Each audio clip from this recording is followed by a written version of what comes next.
Selamat pagi Bapak Ibu yang beribadah di rumah, salam sehat. Kita patut bersyukur pagi ini kalau kita masih diberi kekuatan kesehatan dan kita kembali akan memuji Tuhan dan mengagungkan Dia. Puji Tuhan, satu pujian yaitu Roh Allah yang hidup, Dia yang akan memenuhi di setiap hidup kita. Haleluya.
Pada saat pagi ini kami bersyukur kalau Roh-Mu yang kudus turun memenuhi kehidupan kami.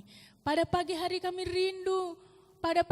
ini kami rindu untuk menaikkan pujian dan penyembahan kami. Karena hanya Engkau yang layak kami puji dan kami sembah. Oleh sebab itu urapi kami semua. Tutup bungkus kami dengan kuasa-Mu. Kami percaya Engkau hadir di tengah kami. Di tengah jemaat-Mu yang sedang ibadah di rumah-rumah. Dan Engkau memberikan jawaban dalam setiap persoalan pergumulan kehidupan kami. Kami akan menaikkan pujian ini dalam ibadah pagi hari ini. Dari awal, pertengahan, dan akhirnya kami serahkan di dalam tangan-Mu yang kudus, yaitu di dalam nama Tuhan Yesus Kristus. Haleluya. Amin.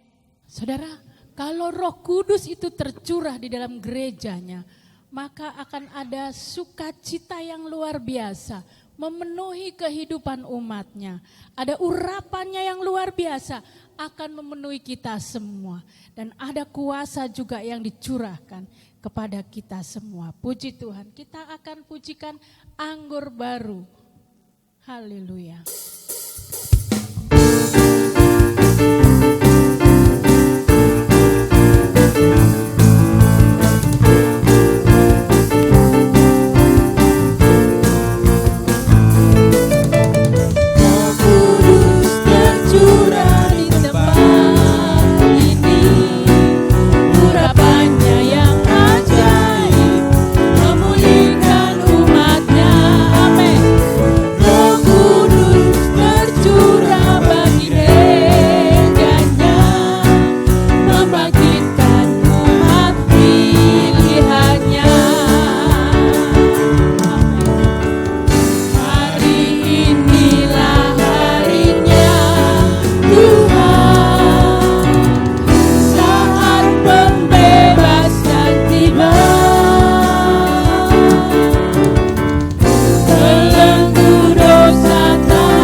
Puji Tuhan, Bapak Ibu yang dikasih Tuhan, kalau gerakan Allah terjadi di dalam sebuah gereja, maka ada kebangunan rohani yang luar biasa di dalam gereja itu.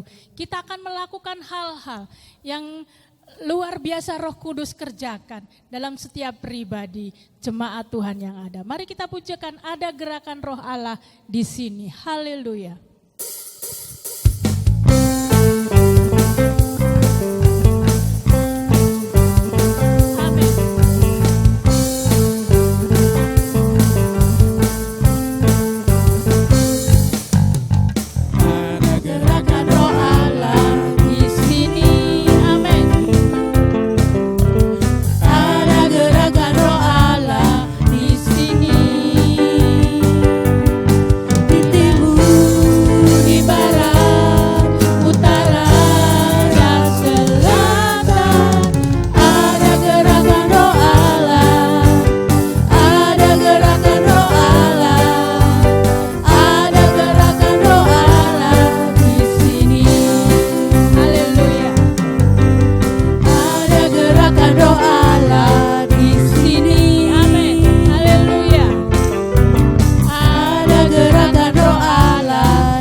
Izinkan Roh Kudus memenuhi relung hati kita, biar Dia berkarya di dalam kehidupan kita.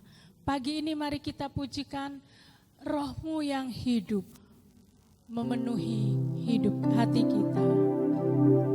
Ku buka hati untuk jamamu,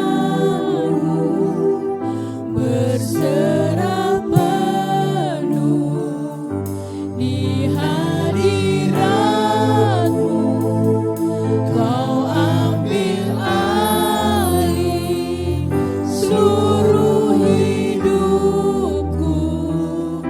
Di altarmu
kami.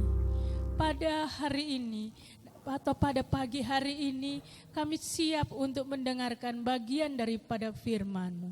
Bekerjalah, berkaryalah Engkau Roh Kudus di dalam kehidupan kami. Kami siap untuk dipulihkan saat ini. Dalam nama Yesus kami serahkan ibadah ini ke dalam tangan-Mu. Haleluya. Amin. Puji Tuhan. Saat ini kita bersama-sama akan mendengarkan firman Tuhan. Saudara boleh lihat dalam Wahyu dikatakan, Wahyu 1 ayat 7, lihatlah ia akan datang dengan awan-awan dan setiap mata akan melihat dia. Jadi saudara-saudara, sama dengan pada hari Kamis bahwa Tuhan Yesus terangkat ke surga. Di dalam kitab Wahyu dikatakan, lihatlah dia akan datang dengan awan-awan. Puji Tuhan. Dalam kisah 1, saudara, kisah Rasul pasal 1 ayat 9 sampai 11 itu dikatakan demikian. Sesudah ia mengatakan demikian, terangkatlah ia disaksikan oleh mereka dan awan menutupinya dari pandangan mereka. Ketika mereka sedang menatap ke langit, waktu ia naik itu, tiba-tiba berdirilah 2 orang yang berpakaian putih dekat mereka dan berkata kepada mereka, "Hai orang Galilea, mengapakah kamu berdiri melihat ke langit? Yesus ini yang terangkat ke surga meninggalkan kamu akan datang kembali dengan cara yang sama seperti kamu melihat dia naik ke surga." Puji Tuhan. Saudara yang kekasih, kalau kita membaca di dalam ayat ini, Tuhan Yesus sudah waktunya untuk dia kembali ke surga. Karena di dalam kisah Rasul ini, dia sudah berulang-ulang, saudara, memberitahu, menampakkan diri, menunjukkan dirinya. Lalu untuk apa, saudara? Supaya mereka itu dikuatkan kembali bahwa Yesus yang bangkit itu, Yesus yang mati itu telah bangkit. Oleh karena itu, saudara, setelah sekian lama ia ada menampakkan diri, menguatkan seluruh murid-muridnya. Kemudian kita membaca pada saat ini, terangkatlah ia disaksikan oleh mereka dengan awan menutupinya dari pandangan mereka. Ketika mereka sedang menatap ke langit, waktu ia naik, tiba-tiba berdirilah 2 orang yang berpakaian putih dekat mereka. Saudara-saudara yang kekasih, lalu orang itu berkata, "Hai orang Galilea, mengapa kamu berdiri melihat ke langit?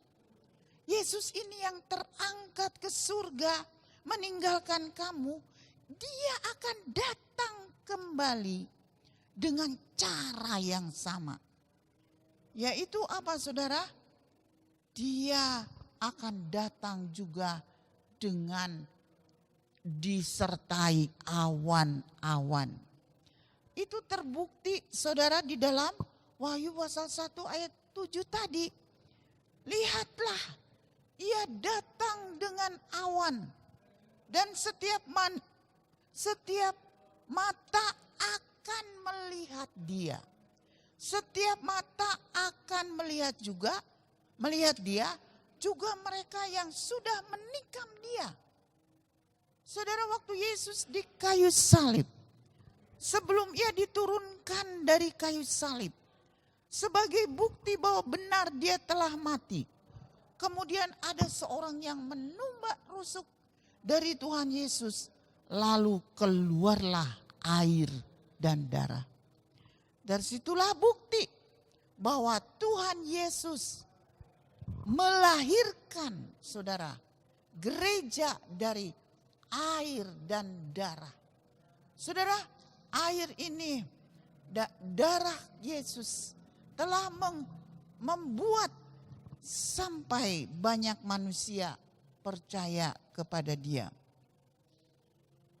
Puji Tuhan, kalau saudara membaca di dalam Lukas pasal 21 ayat yang ke-27.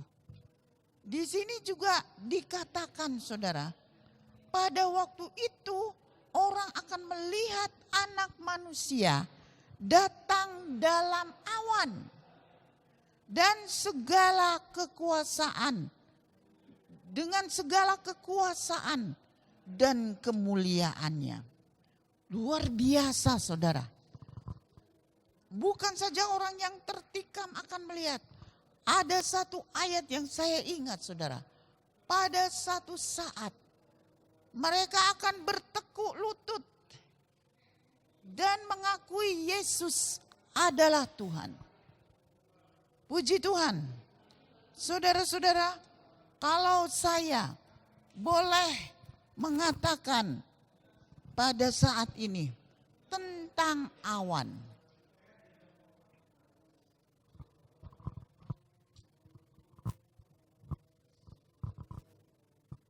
Kalau saya boleh mengatakan pada saat ini tentang awan.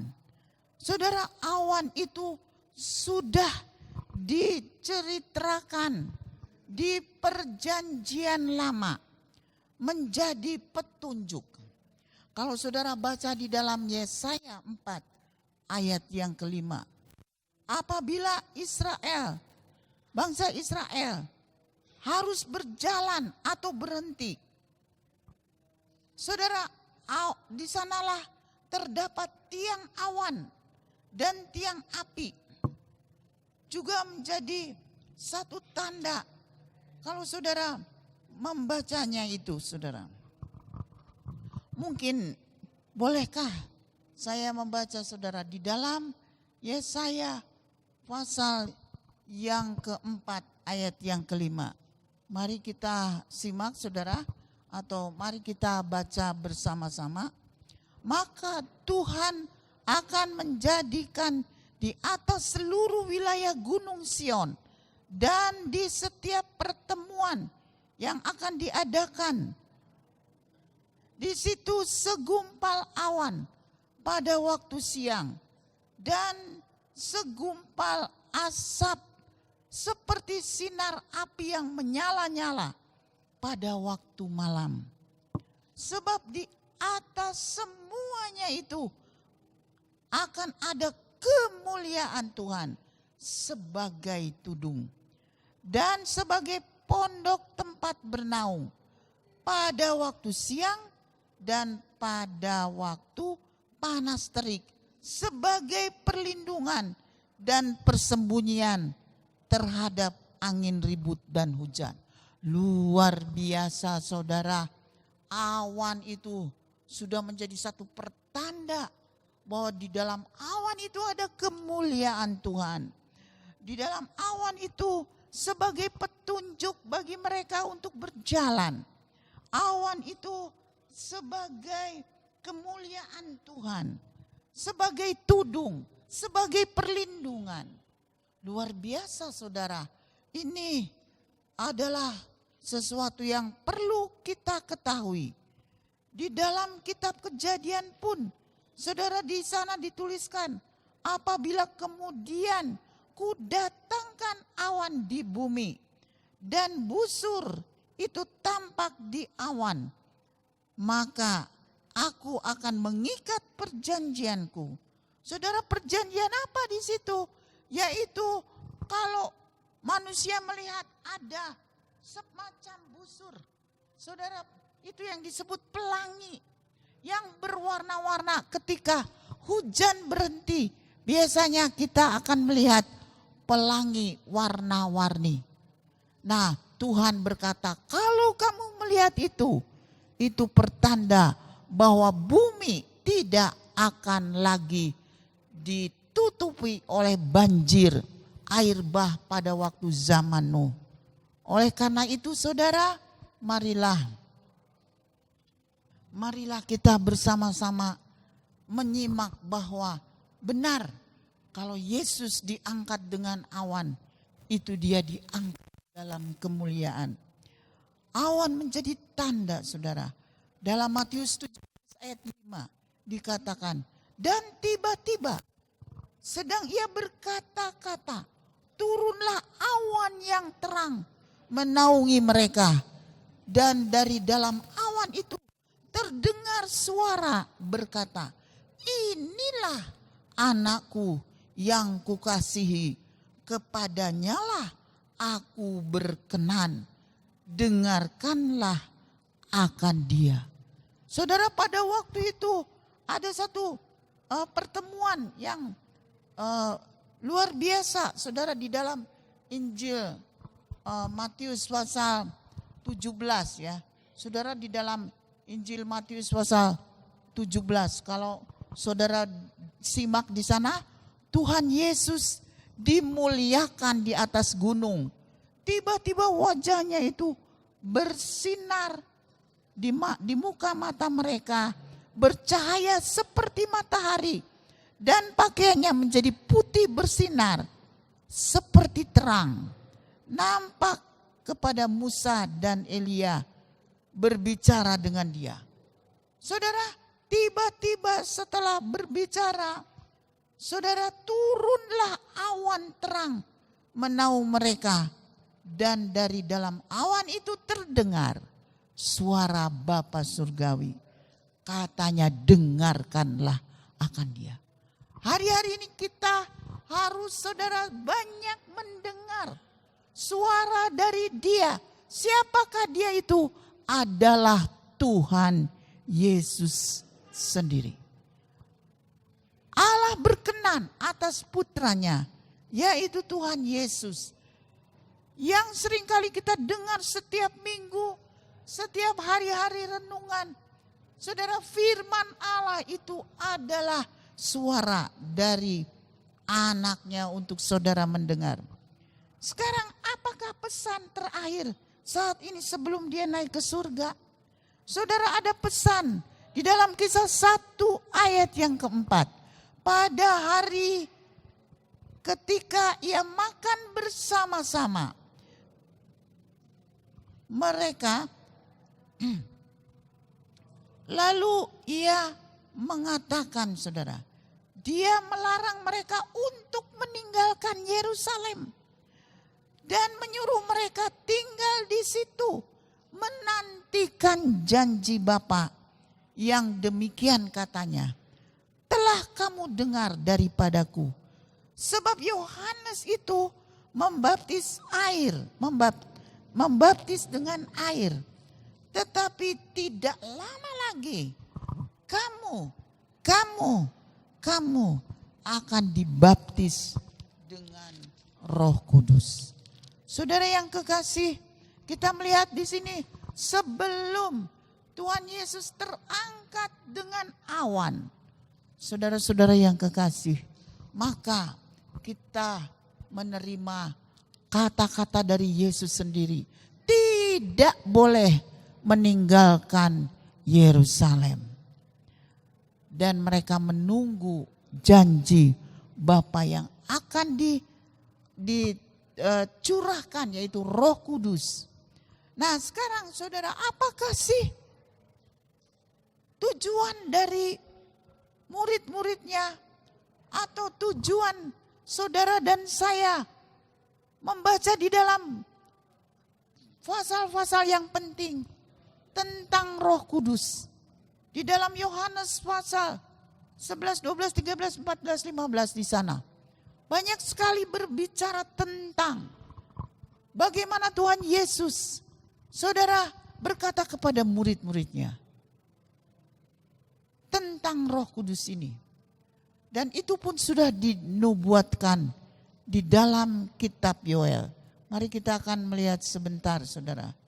Di dalam kitab Yoel pasal yang ketiga. Saudara, dalam Yoel pasal yang ketiga dikatakan, kemudian ayat 28, pasal 2 ayat 28. Kemudian pada hari itu akan terjadi bahwa aku akan mencurahkan Rohku ke atas semua manusia. Maka anak-anakmu laki-laki dan perempuan akan bernubuat. Orang-orangmu yang tua akan mendapat mimpi.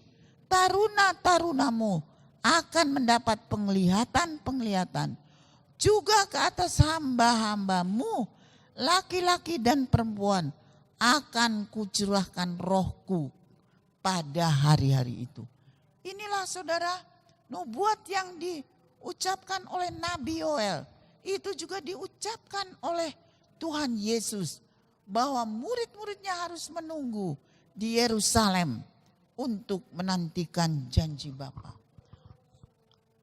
Kisah 1 ayat 8 dikatakan, kamu akan menerima kuasa kalau Roh Kudus turun ke atas kamu.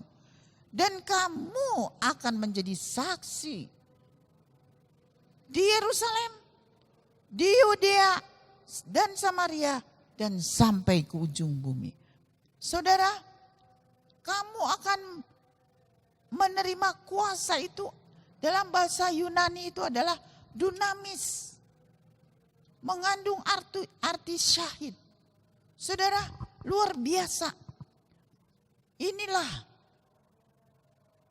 yang harus kita lakukan, bahwa saksi adalah suatu kuasa yang membuat kita menjadi tidak ada ketakutan.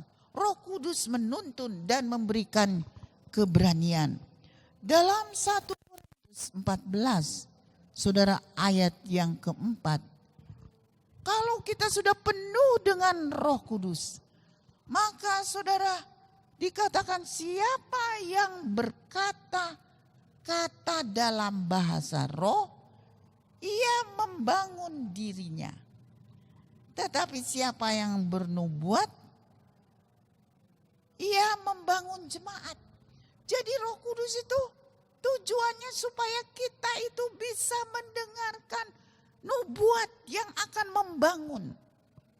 Sering di dalam ibadah-ibadah kita, ada orang yang Tuhan utus untuk mengeluarkan suara nubuat. Dan itulah yang akan membangun jemaat. Tapi kalau kita berbahasa roh, saudara, maka itulah yang membangun dirinya.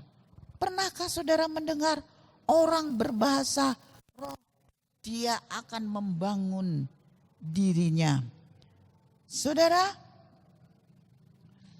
dalam 1 Korintus 4 ayat yang kedua, melalui bahasa roh, ia tidak berkata-kata kepada manusia, tetapi kepada Allah.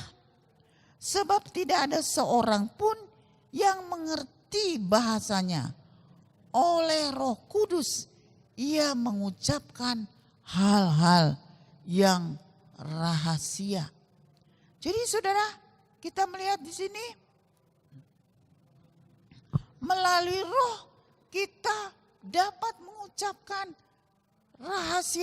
rahasia kepada Allah. Ada satu hubungan yang erat. Wah saudara, ini tidak bisa ditiru. Tidak bisa kita meniru si A, si B, saya juga mau begitu. Ini adalah sebuah pengalaman. Kalau kita berbahasa roh, kita tidak berkata-kata kepada manusia, tetapi berkata-kata kepada Allah. Sebab tidak seorang pun mengerti bahasanya. Oleh roh kita mengucapkan kata-kata yang rahasia. Di saat-saat kita sudah tidak berdaya, hubungan kita kuat di dalam Roh Kudus, saudara, maka di situ ada rahasia-rahasia yang Tuhan akan katakan kepada kita. Oleh karena itu saudara, pada hari ini ada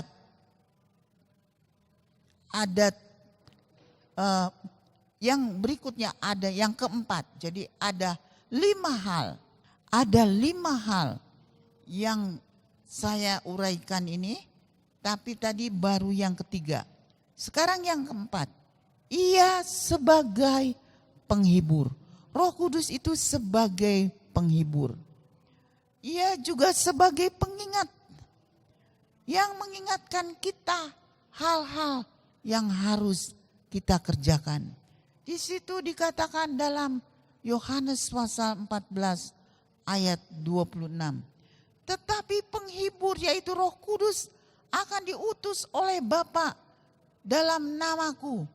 Dialah yang akan mengajar segala sesuatu kepadamu dan akan mengingatkan akan kamu akan semua yang kukatakan kepadamu.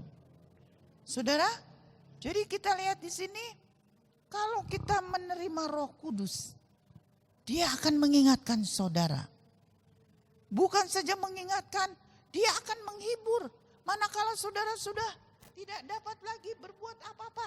Hai saudara, betapa pentingnya kita menerima baptisan Roh Kudus. Sebab itu sudah dikatakan oleh Yesus. Yohanes membaptis kamu dengan air, tapi aku akan memberi kepadamu kuasa, yaitu apabila Roh Kudus turun atas kamu. Tandanya Dia akan berbahasa roh. Dia akan berkata-kata yang diilhamkan oleh Roh Kudus. Kalau saudara belum punya pengalaman ini, kuasa itu saudara masih terhalang-halang. Ya, saudara akan mengalami banyak halangan-halangan yang kadang-kadang kita tidak mampu. Tapi kalau Roh Kudus sudah mengurapi saudara dan Roh Kudus sudah menjadi pengalaman, saudara-saudara, di dalam Yesaya pasal 28, di situ dituliskan tempat perhentian sungguh-sungguh oleh orang yang berlogat ganjil dan oleh orang-orang yang berbahasa asing akan berbicara kepada bangsa itu. Tempat perhentian, Dialah yang telah berfirman kepada mereka. Inilah tempat perhentian. Berilah mereka tempat perhentian kepada orang yang lelah. Inilah tempat perhentian atau peristirahatan. Tetapi mereka tidak mau. Orang yang lelah. Orang yang merasa capek. Tadi kita sudah sebentar kita akan menyanyikan. Dia akan membebaskan orang yang terbelenggu. Mata yang buta akan melihat. Orang yang saudara tidak berdaya. Oh haleluya. Mari saudara siapkan. Supaya Roh Kudus akan menjamah saudara. Roh Kudus akan memberikan kepada saudara satu kuasa, suatu keberanian yang luar biasa. Ya memang saudara, hari-hari ini kita terkendala dengan adanya COVID. Kita tidak bisa seperti biasanya.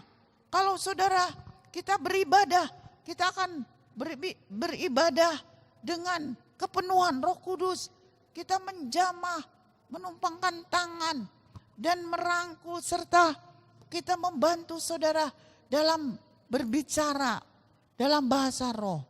Maksudnya kita membantu untuk saudara merasakan kuasa Allah itu untuk menjamah saudara.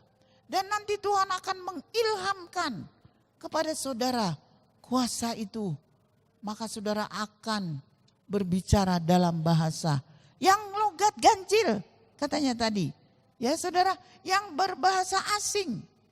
Sekarang tinggal saudara saudara mempunyai Tuhan Yesus, berdoalah di rumah-rumah saudara selama 10 hari ini. Saya percaya kalau saudara rindu, Roh Kudus akan menjamah saudara. Percayalah saudara. Roh Kudus akan memenuhi saudara. Puji Tuhan.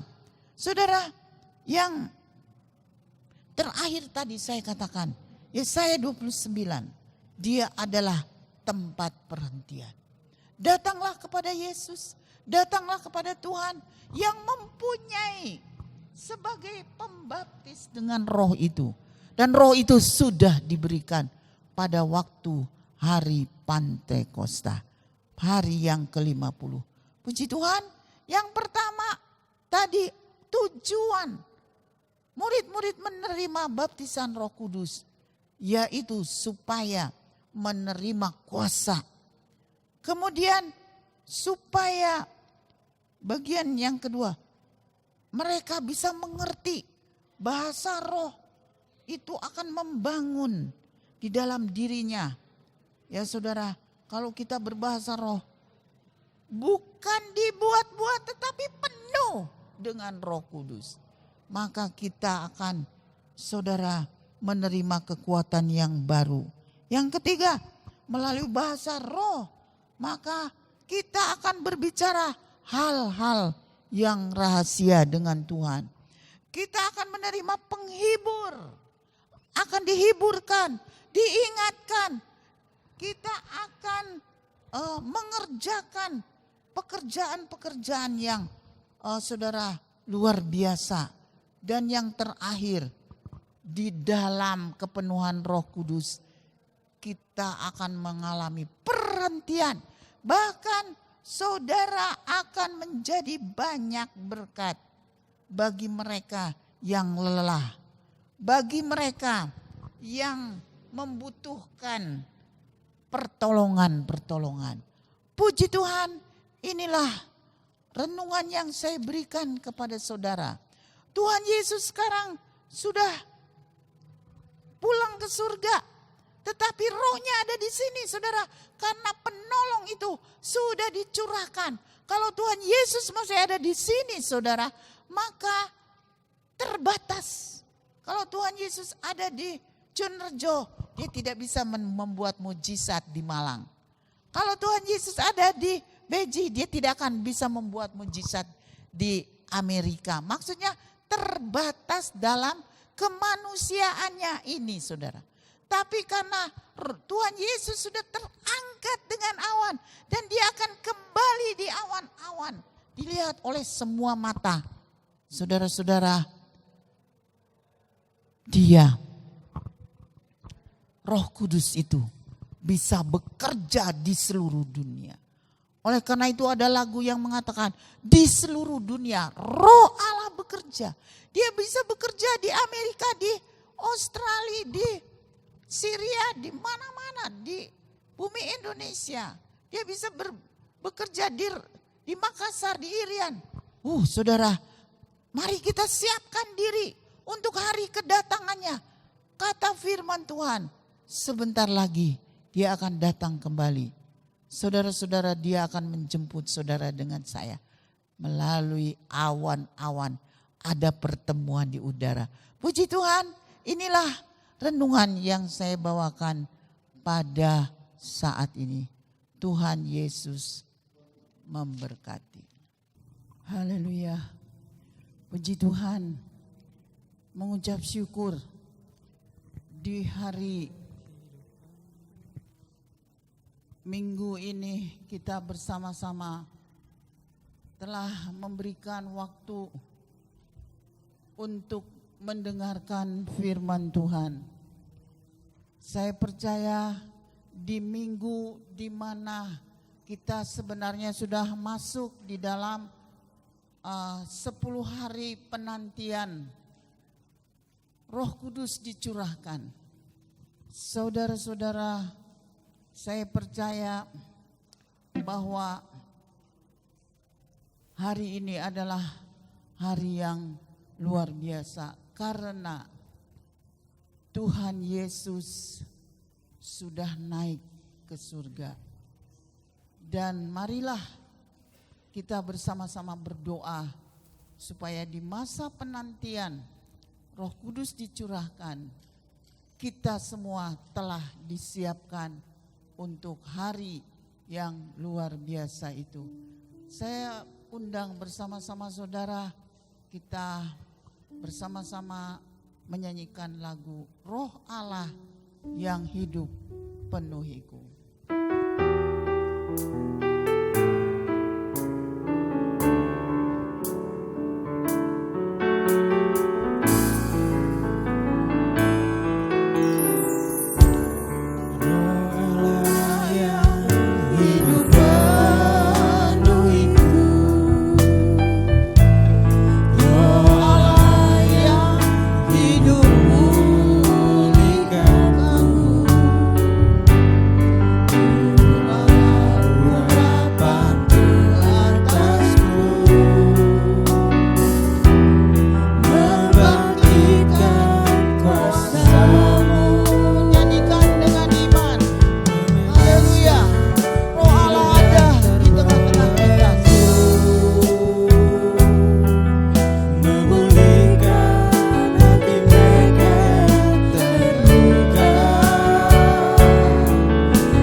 Haleluya, terima kasih Tuhan.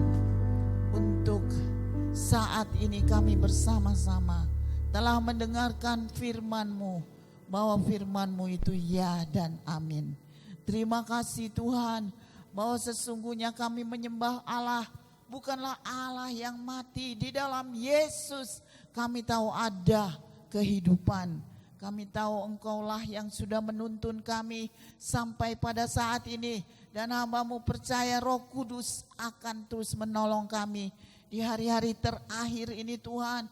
Terima kasih Tuhan. Kami percaya Roh Kudus akan menolong, menuntun, bahkan mencelikkan mata-mata mereka yang masih buta. Terima kasih Tuhan.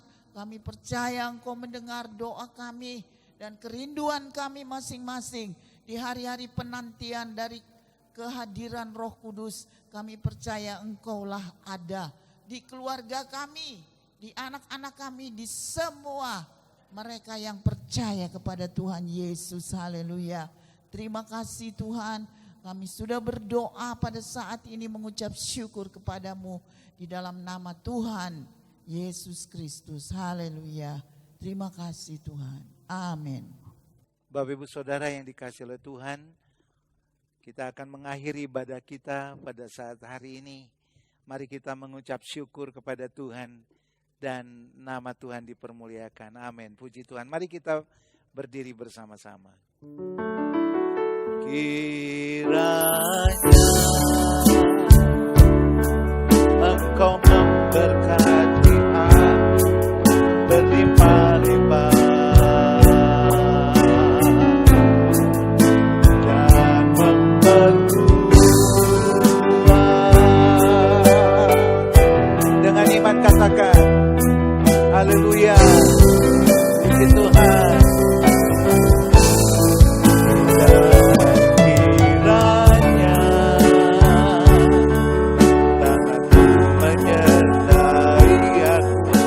Melindungi aku daripada malapetaka, sehingga kesakitan tidak menimpa aku. Terpujilah Tuhan, haleluya.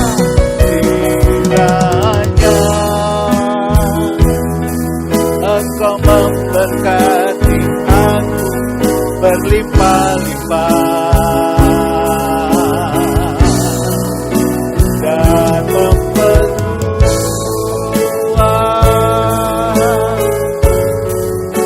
daerahku. Terpujilah Tuhan, haleluya. Dan kiranya menyertai aku dan melindungi aku daripada malapetaka, sehingga kesakitan tidak menimpa aku.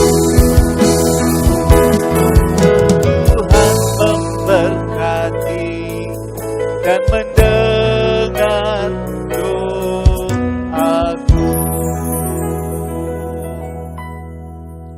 Mari kita menengadahkan tangan kita dan menerima berkat Tuhan. Tuhan memberkati engkau dan melindungi engkau, menyinari engkau dengan wajah-Nya dan memberi engkau kasih karunia. Tuhan menghadapkan wajah-Nya kepada engkau dan memberi engkau damai sejahtera. Diberkatilah engkau di kota dan diberkatilah engkau di desa. Diberkatilah buah kandunganmu, hasil bumimu, dan hasil ternakmu, yakni anak lembu sapimu dan kandungan kambing dombamu. Diberkatilah bakulmu dan tempat adonanmu. Diberkatilah kesehatanmu dan panjang umurmu. Diberkatilah engkau pada waktu masuk rumahmu dan pada waktu keluar rumahmu. Berkat dari Allah Bapa, kasih sayang Yesus Kristus, dan persekutuan Roh Kudus yang memberi damai sejahtera, nasihat rohani, karunia Ilahi, mujizat surgawi terlimpahkan atas kita semua sampai Tuhan Yesus Kristus datang kembali. Maranatha. Bapa Pada